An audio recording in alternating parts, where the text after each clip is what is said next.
আপনাদের সামনে যে ইঞ্জিনটা দেখতে পাচ্ছেন, এই ইঞ্জিনটা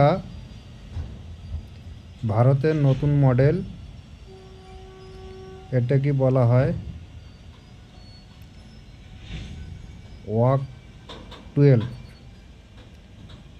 অর্থাৎ WAG-12 বা সংক্ষেপে অনেক সময় বলা হয় G12। এই পাওয়ারটা তৈরি করা হয়েছে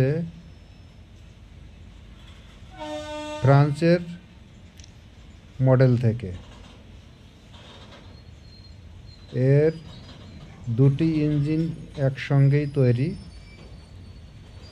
এই দুটিকে কখনোই আলাদা করা যায় না বা যাবেও না। এটি প্রধানত ভারী মালগাড়ি বহন করার জন্য ব্যবহার করা হয়।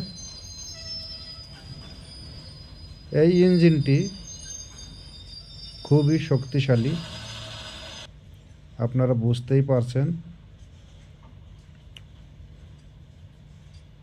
এক একটা ইঞ্জিনে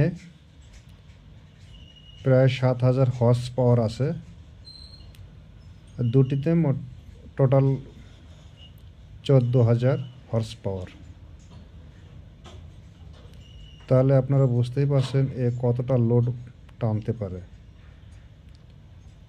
আর পিছনে আপনারা যে বগিগুলি দেখতে পাচ্ছেন, এগুলিকে বলা হয় BTPN ট্যাঙ্ক, যেটায় সাধারণত পেট্রোল আর ডিজেল বহন করা হয়। অনেক সময় এই ট্যাঙ্কগুলিতে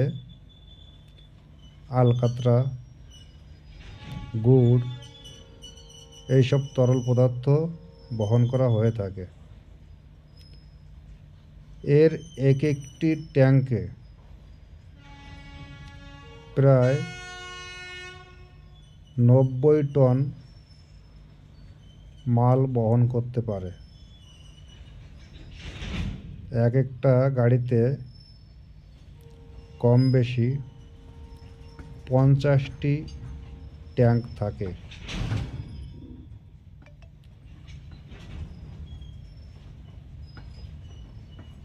আর পিছনে থাকে ম্যাস্টেক বা ANMT, যেখানে গার্ডবাবু থাকেন। এটাকে বলা হয় ম্যাস্টেক। এটা হয় ট্রেনের লাস্ট ভেহিকেল।